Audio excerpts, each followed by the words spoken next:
സാറിന് പിന്നെ മതം എന്നുള്ളത് പൊതുവെ സൊസൈറ്റിയിൽ ഉണ്ടല്ലോ, അപ്പോൾ മതം ആവശ്യമുള്ളതായിട്ട് തോന്നിയിട്ടുണ്ടോ? ഇല്ല, എനിക്കങ്ങനെ തോന്നുന്നില്ല. എന്താണോ, ആദ്യ രാഷ്ട്രം വരണം, പിന്നെ മതത്തിന് കാലം സെക്കൻഡ് വരണം. എൻ്റെ അഭിപ്രായമാണ്. ഫസ്റ്റ് രാജ്യം പിന്നെ മതം. എന്താണ് മതം എന്നാണ് സാർ മനസ്സിലാക്കിയത്?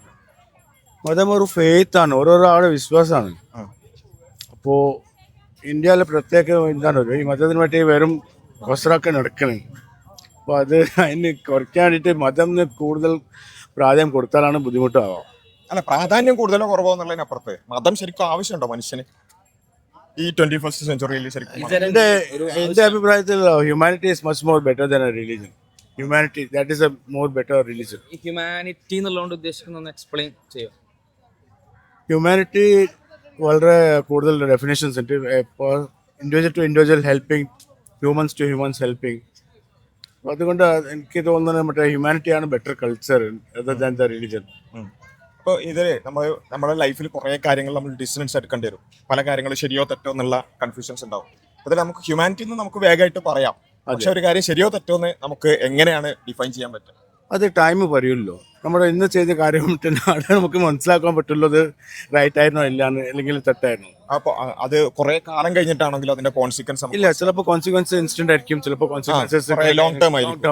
അപ്പോൾ ലോങ് ടേം കോൺസിക്വൻസ് ഉള്ള ഒരു കാര്യമാണെങ്കിൽ നമുക്ക് ഇപ്പോൾ അത് ശരിയോ തെറ്റോ എങ്ങനെ മനസ്സിലാവും? അത് മനസ്സിലാക്കാൻ കുറച്ച് പ്രയാസം. യെസ്. അപ്പൊ നമ്മളെ പല ഡിസ്റ്റൻസും തെറ്റൂലേ, പാടൂലേ, അബദ്ധാവൂലേ?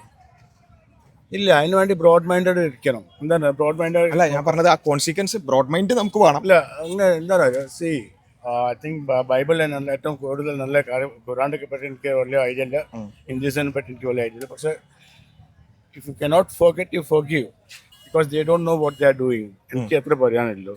അല്ല, ഞാൻ ചോദിക്കുന്നത് ഇപ്പം കോൺസിക്വൻസ് ലോങ് ടേമിൽ ഉണ്ടാവും പറഞ്ഞല്ലോ. ഇപ്പോൾ ഫോർ എക്സാമ്പിൾ ലോങ് ടേമിൽ അറിയാൻ പറ്റും. അതെ. അപ്പോൾ പല കാര്യങ്ങളും ഇപ്പോൾ ഫോർ എക്സാമ്പിൾ ഇപ്പം ലിവിങ് ടുഗദർ എന്നുള്ളത് ഈ വിവാഹത്തിന് പകരമായിട്ട് വന്നിട്ടുള്ള ഒരു സിസ്റ്റമാണ്. അപ്പോൾ അന്ന് നമ്മൾ വിചാരിച്ചിരുന്നത് അത് ഇൻട്രൊഡ്യൂസ് ചെയ്യുന്ന സമയത്ത് നമ്മൾ വിചാരിച്ചിരുന്നത് ലിവിങ് ടുഗദർ നല്ലൊരു കാര്യമാണ്. കാരണം വിവാഹത്തിൽ കുറേ ഗാർഹിക പീഡനങ്ങളും അങ്ങനെയുള്ള കുറേ പ്രശ്നങ്ങളുണ്ട്. അപ്പോൾ അത് ആ ഒരു പ്രോബ്ലം പരിഹരിക്കാൻ, സോൾവ് ചെയ്യാനാണ് ശരിക്കും ലിവിങ് ടുഗദർ വന്നത്. അപ്പോൾ ഈ 1960s 70s കൂടുതലായിട്ടും അത് ഭയങ്കര വ്യാപകമായത്. പക്ഷേ ഇപ്പം നമുക്ക് അമേരിക്ക എന്നുള്ള സ്റ്റാറ്റിസ്റ്റിക്സ് പരിശോധിച്ച് നോക്കുമ്പോൾ ലിവിങ് ടുഗദറിലുള്ളവർക്കാണ് കൂടുതൽ ഗാർഹിക പീഡനങ്ങൾ, ലിവിങ് ടുഗദറിലുള്ളവർക്കാണ് കുറച്ച് ഹാപ്പിനെസ്, ലിവിങ് ടുഗദറിലുള്ളവർക്കാണ് എല്ലാ നിരക്കും സാറ്റിസ്ഫാക്ഷൻ കുറവ്. അപ്പോൾ അന്ന് അതെടുത്തത് അവരൊരു പ്രോബ്ലത്തിന് സൊല്യൂഷൻ ആയിട്ടായിരുന്നു. പക്ഷെ ഇപ്പോൾ അത് മനസ്സിലാക്കുന്നത് എന്താണ്, ശരിക്കും ഒരു റിയൽ പ്രോബ്ലം ആണ് ശരിക്കും പറഞ്ഞാൽ. അതായത് സ്റ്റഡീസ് പറയുന്നത് 3 times പോലും അധികം ഉണ്ടെന്നുള്ളതാണ്. അപ്പോൾ വലിയൊരു പ്രോബ്ലം സോൾവ് ചെയ്യാൻ ശ്രമിച്ചിട്ട് വലിയൊരു പ്രോബ്ലം ഉണ്ടാവുക ചെയ്തിട്ടുള്ളത്. അപ്പം ഇങ്ങനത്തെ പ്രശ്നങ്ങൾ നമ്മൾ ഓരോ ഇൻസ്റ്റന്റിൽ നമുക്ക് ശരിയെന്ന് തോന്നുന്ന കാര്യങ്ങൾ ചെയ്തു കഴിഞ്ഞാൽ ഇങ്ങനത്തെ പ്രശ്നങ്ങൾ ശരിക്കും ഉണ്ടാവൂലേ എന്ന് ചോദിക്കുന്നത്. Very subjective thing. അല്ല, ഞങ്ങൾ ഈ ഒരു ഡിസ്കഷനിലേക്ക് വരാൻ കാരണം ഇതാണ്.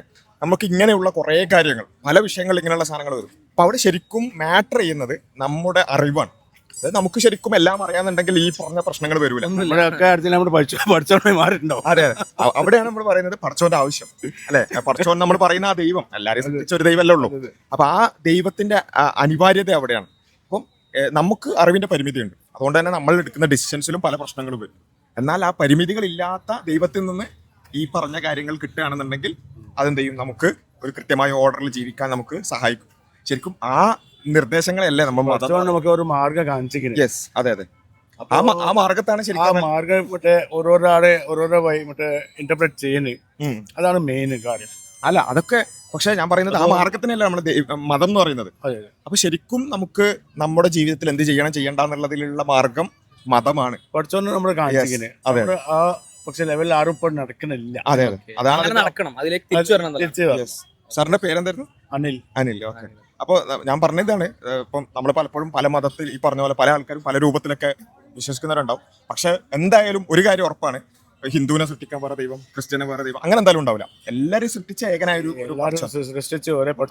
പടച്ചോനാണ്. ആ പടച്ചോനെ ഉണ്ടാവുള്ളൂ. ആ പടച്ചോനെ ഇപ്പോൾ നമുക്ക് പിന്നെ ഇംഗ്ലീഷിൽ ദ ഗോഡ് എന്ന് വിളിക്കാം, മലയാളത്തിൽ നമുക്ക് പടച്ചോൻ സർവേശ്വരൻ എന്ന് വിളിക്കാം, അറബിയിൽ അൽ ഇല അള്ളാ എന്ന് വിളിക്കാം. ഇതൊക്കെ എല്ലാവരും ഒരേ ശക്തിനെ കുറിച്ച് തന്നെയാണ് പറയുന്നത്. അപ്പോൾ ഞാൻ പറയുന്നതാണ്, നമ്മൾ ഈ മതം എന്ന് പറയുമ്പോൾ ചിലപ്പോൾ നമ്മുടെ മനസ്സിലേക്ക് വരുന്ന കുറേ പ്രശ്നങ്ങൾ, കലാപങ്ങൾ, വർഗീയത, ഇതൊക്കെയാണ് നമ്മുടെ മനസ്സിലേക്ക് വരിക. പക്ഷെ അത് അങ്ങനെയുള്ള ഒരു കുറെ ആൾക്കാരുണ്ട് മതത്തിന്റെ പേരിൽ. ഇപ്പം മുസ്ലിങ്ങളാണെങ്കിലും ക്രിസ്ത്യാനികളാണെങ്കിലും ഹിന്ദുക്കളാണെങ്കിലും ഒക്കെ പ്രശ്നം ഉണ്ടാക്കുന്ന ആൾക്കാരുണ്ട്. പക്ഷെ അവരെ വെച്ചിട്ടല്ല നമ്മൾ മതത്തിന് ഈ വിലയിരുത്തി. ഒരു യേശുദാസൻ ഒരു പാട്ട് ഓർമ്മ പറഞ്ഞിട്ട് മറ്റേ മനുഷ്യൻ മതങ്ങളെ സൃഷ്ടിച്ച് കുറെ മതങ്ങളെ ശരിക്കും പറഞ്ഞാൽ മനുഷ്യനാണ് ചിന്തിച്ചുണ്ടാക്കുന്നത്. പക്ഷെ ശരിക്കും ഒരു മതം ഉണ്ടാവില്ലേ, ശരിക്ക് മതം ദൈവത്തിൽ നിന്നുള്ള മാർഗം. നേരത്തെ നമ്മൾ പറഞ്ഞു പടച്ചവനിൽ നിന്നുള്ള മാർഗം ശരിക്കും ഉണ്ടാവില്ലേ. ശരിക്ക് ഉണ്ട്. അതിൽ നമുക്ക് മറ്റേ നെഗറ്റീവായിട്ടോ പോസിറ്റീവായിട്ടോ ഇങ്ങനെ എടുക്കുന്നുണ്ടെങ്കിൽ അത് വേറെ കാര്യം. അതെ അതെ അത് നമുക്ക് ഡെനൈ ചെയ്യാൻ പറ്റില്ല. യെസ് യെസ് യെസ് പഠിച്ചവൻ ഉണ്ട്. അല്ലെങ്കിൽ പഠിച്ചവൻ ചില ആൾക്കാരുടെ ശക്തിയായി പറയും, ചില ആൾക്കാർ വേറെ എന്തോ പേരിൽ പറയും. നിങ്ങൾ പറഞ്ഞത് ശരിയാണ്, പക്ഷെ പഠിച്ചവൻ ഉണ്ട്. എന്തായാലും ഒരു ശരിയായ മാർഗം ഉണ്ട്. ഏത് റിലിജൻ ആയാലും ഒരു മറ്റേ മാർഗദർശനം കാണിച്ചിരിക്കുന്നത്. പക്ഷെ എല്ലാവരും അതിന് നടക്കുന്നില്ല. അപ്പൊ എന്താണോ ഇപ്പൊ നാരോ മൈൻഡ് ഷാലോ മൈൻഡ് അയക്കുന്നത്. അപ്പൊ അതുകൊണ്ട് എന്താ പ്രശ്നം പറഞ്ഞാൽ അവിടെയാണ് പ്രശ്നം പറഞ്ഞത്, നോട്ട് വി. അല്ല, നമ്മളതിൽ ഒരുപാട് കാര്യങ്ങളുണ്ട്. പക്ഷെ അതിൽ ഏതാണ് സത്യം എന്നുള്ളത് നമ്മൾ അന്വേഷിക്കുക എന്നുള്ളത് ആസ് ഹ്യൂമൻസ് നമുക്ക് റാഷണൽ ബീയിങ്സ് ആയിട്ട് നമ്മൾ ചെയ്യുന്നത്. സത്യം നിങ്ങളുടെ പരിഭാഷ വലിയ വലിയ വലിയ കോംപ്ലക്സ് ആണ്. ഒരാളുടെ സത്യം വേറെ അങ്ങനെ ഉണ്ടാവും. ഞാൻ ചോദിക്കട്ടെ, അല്ല ഞാൻ ഇപ്പൊ പറയും, ഇപ്പൊ ക്രിസ്ത്യൻ ബിലീഫിൽ നമ്മൾ ട്രിനിറ്റി എന്ന് പറയും, എന്നുവെച്ചാൽ 3 ആളത്തങ്ങൾ കൂടിയൊരു ദൈവം. ഇസ്ലാമിക് ബിലീഫിൽ ഏകദൈവ വിശ്വാസമാണ്, ഒറ്റ ദൈവം, ഒരൊറ്റ പടച്ചോനേ ഉള്ളൂ. ഇത് രണ്ടും കൂടി ഒരേ സമയത്ത്, അതെ, ഇത് രണ്ടും കൂടി ഒരേ സമയത്ത് ശരിയാവുമോ? എങ്ങനെ?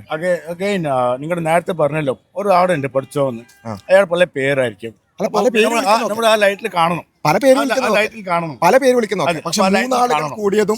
ഫോർ എക്സാമ്പിൾ ഇതിന്റെ ഷേപ്പ് എന്താണ്? സർക്കിൾ ആണ്, എവിഡന്റ്. ഓക്കെ, സർക്കുലർ ആണ്. Okay, fine. ഇത് ഞാൻ സർക്കുലർ ആണെന്ന് പറഞ്ഞു. ഇപ്പോൾ ഒരാൾ പറയാണ് പലർക്കും പല ഒപ്പീനിയൻ ഉണ്ടാവും. ഇത് റെക്റ്റാങ്കിൾ എന്ന് പറഞ്ഞു. രണ്ടാൾക്ക് 2 ഒപ്പീനിയൻ ഉണ്ട്. പക്ഷെ 2 ഒപ്പീനിയനും ഫാക്ച്വലി ഇത് സർക്കിൾ ആയിരിക്കെ 2 ഒപ്പീനിയനും ഒരേ സമയം ശരിയാവോ? അന്തന്റെ കഥ കേട്ടിട്ടുണ്ടാവും. ഒരു ആനനെ ഒരാട് വാൽ പിടിച്ചിട്ട് നമ്മുടെ അറിവുകൊണ്ട് സംഭവിക്കുന്നത് നമുക്ക് അറിയാത്തതുകൊണ്ടാണ്. പക്ഷെ ഇതങ്ങനെ സംഭവിക്കും. അല്ല, പേഴ്സ്പെക്റ്റീവ്. പക്ഷെ ഞാൻ പറയുന്നത് ഇതാണ്, ഇപ്പൊ ചോദിച്ച പോലെ ഒരേ സമയത്ത് സർക്കിളും സ്ക്വയറും ആവുമോ? അത് ഒരു പ്രിസമിൽ കണ്ടാല് ആവും. ഇതിനൊറ്റ ഷേപ്പ് അല്ലേ ഉള്ളൂ. ഇത് ഞാൻ പറയാം, ഇതിനൊറ്റ ഷേപ്പ് അല്ലേ ഉള്ളൂ. അല്ല ഞാൻ പറയുന്നത് ഇതിപ്പം അല്ല ഞാൻ പറയുന്നത് ഒരേ അങ്ങനെ ഒരാൾ തെറ്റി കണ്ടു. ഫോർ എക്സാമ്പിൾ ഇത് കണ്ടപ്പോ റെക്റ്റാങ്കിൾ ആണെന്ന് തോന്നി. ഓക്കെ, അപ്പൊ അയാൾ പറയുന്നത് റെക്റ്റാങ്കിൾ ആണ്. പക്ഷെ അയാൾ സത്യം പറയാൻ ആഗ്രഹിച്ചിട്ടാണ് പറയുന്നത്. ശരിക്കും അയാൾ പറയുന്നത് തെറ്റല്ലേ? ശരിക്കും സർക്കിൾ അല്ലേ? അയാൾ പറയാൻ തെറ്റിപ്പോയി.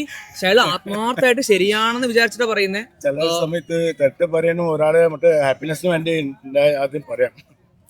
പക്ഷെ തെറ്റല്ലേ? ഹാപ്പിനെസ്സിന് വേണ്ടി പറയാം, തെറ്റല്ലേ? തെറ്റാണ്. അപ്പൊ ശരി ഒന്നേ ഉണ്ടാവുള്ളൂ. ശരി ഒന്നേ ഉണ്ടാവുള്ളൂ. അത് പറഞ്ഞാൽ ശരി. പക്ഷെ ആ ശരി ഒന്നാണ് എല്ലാരും അംഗീകരിക്കില്ല. എല്ലാവരും അംഗീകരിക്കില്ല. അല്ല, അംഗീകരിക്കുന്നത് ഒബ്വിയസ്ലി അത് ശരിയാണ്. പക്ഷെ നമ്മൾ ആസ് ഹ്യൂമൻസ് നമ്മൾ എന്ത് ചെയ്യണം? ആ ശരി ഒന്ന് ശരിയുണ്ടെന്ന് പറഞ്ഞല്ലേ, ആ ശരിയെ നമ്മൾ അന്വേഷിക്കണം എന്നുള്ളതാണ്. ട്രൈ ചെയ്യാം. അതെ അതെ, യെസ്. ശരി, നമ്മൾ കണ്ടെത്താൻ ട്രൈ ചെയ്യണ്ട. ഇപ്പൊ നമ്മൾ ദൈവത്തെ പറ്റിയാണ് പറയുന്നത്. ഇപ്പൊ ഇഫ് അങ്ങനെ ഒരു ദൈവം ഉണ്ടെങ്കിൽ, ഇപ്പൊ നേരത്തെ പറഞ്ഞ ദൈവം ഉണ്ട്, നമ്മൾ എല്ലാവരും അംഗീകരിച്ചു. ഇത്രയും ബ്ലെസ്സിങ്സ് നമ്മൾ നൽകിയ ദൈവമാണ്. നമ്മളെ ബോഡി മാത്രം എടുത്തു കഴിഞ്ഞാൽ നമ്മളെ സെൽസിന്റെ നമ്പർ 37 ട്രില്യൺ ആണ്. അപ്പൊ അത്രയും ബ്ലെസ്സിങ്സ് നൽകിയ ഒരു ദൈവം ഉണ്ടെങ്കിൽ, ആ ദൈവം പറഞ്ഞ ഒരു ശരി ഉണ്ടെങ്കിൽ, ആൻഡ് അപ്പുറത്തും കുറെ ദൈവം പറഞ്ഞു തെറ്റിച്ച വേറെ ഇന്റർപ്രിട്ടേഷൻ ഉള്ള തെറ്റായിട്ടുള്ള ശരിയായി അവതരിപ്പിക്കുന്ന കാര്യങ്ങളുണ്ടെങ്കിൽ, റിയൽ ശരിയിലേക്ക് ശരിക്കും നമ്മൾ അന്വേഷിക്കുന്ന റെസ്പോൺസിബിലിറ്റി അല്ലേ? കാരണം ഇത്രയും ബ്ലെസ്സിങ്സ് ദൈവം നൽകിയിട്ട് ഫൈനലാ ദൈവത്തെ നമ്മൾ മീറ്റ് ചെയ്യുമ്പോൾ ദൈവം ചോദിക്കൂലേ, ഇത്രയും ബ്ലെസ്സിങ്സ് നൽകിയിട്ടുണ്ട്, എന്നിട്ടും നീ എൻ്റെ ഒരു ശരി ഉണ്ട് എന്ന് എനിക്ക് ലോജിക്കലി മനസ്സിലായി, ഒറ്റ ശരിയാണെന്ന് മനസ്സിലായി, ഇങ്ങോട്ട് ആ ശരിയെ നീ അന്വേഷിച്ചിട്ടില്ലല്ലോ എന്ന് ദൈവം ചോദിക്കാൻ ചാൻസ് ഇല്ല. ദാറ്റ് മീൻസ് നമ്മുടെ റെസ്പോൺസിബിലിറ്റി അല്ലേ നമ്മൾ അന്വേഷിക്കലും ആ ഒരു ശരിയെ കണ്ടെത്തലും. അപ്പൊ നമ്മള് ഇത് ഈ ചാനലിൽ നമ്മൾ പറയാൻ ഉദ്ദേശിച്ച ഇത്രേ ഉള്ളൂ. ശരിക്കും അങ്ങനെ ഒരു ശരി ഉണ്ടത് ഞങ്ങളുടെ ഒരു ബോധ്യം, അത് മറ്റുള്ളവരോട് പറയാ, പ്രൊപ്പഗേറ്റ് ചെയ്യുക എന്നുള്ളതൊക്കെ ഓരോരുത്തരുതാണ്. നമ്മൾ മനസ്സിലാക്കുന്ന ഒരു കാര്യമാണ്, നമ്മളെല്ലാവരെയും സൃഷ്ടിച്ച മനുഷ്യന്മാരെല്ലാവരും ഒരു പിതാവിന്റെയും മാതാവിന്റെയും മക്കളാണ്. നമ്മളെല്ലാവരും സഹോദരങ്ങളാണെന്നാണ് ഞങ്ങൾ വിശ്വസിക്കുന്നത്. എല്ലാവരും സൃഷ്ടിച്ചൊരു പടച്ചോനുണ്ട്. ആ പടച്ചവനെ കുറിച്ച് അന്വേഷിക്കണം. അത് ഏകനായ ഒരു പടച്ചോനാണ് എന്നുള്ള ഞങ്ങളുടെ ബോധ്യം അത് ഷെയർ ചെയ്യുക. അത് കൂടുതൽ സാറിനൊക്കെ കൂടുതൽ പഠിക്കാൻ ഒബ്വിയസ്ലി ഒരുപാട് മാർഗങ്ങൾ ഉണ്ടാവും. അത് കൂടുതൽ വായിക്കാനും പഠിക്കാനും ശ്രമിക്കണം എന്നുള്ള ഒരു മെസ്സേജ് ആഗ്രഹിക്കണം. അതെ അതെ അതെ, യെസ്. അപ്പൊ അതിനപ്പുറത്തേക്ക് നമുക്ക് വിയോജിപ്പുകൾ ഉണ്ടാവും. ആ വിയോജിപ്പുകൾ ഉള്ളപ്പോൾ തന്നെ നമുക്ക് പരസ്പരം സ്നേഹിക്കാനും പരസ്പരം ഇതുപോലെ ചർച്ച ചെയ്യാനൊക്കെ സാധിക്കും. സ്മൂത്ത് ആയിട്ട് പോകാൻ. അതെ അതെ, അപ്പൊ ഏതായാലും വളരെ സന്തോഷം.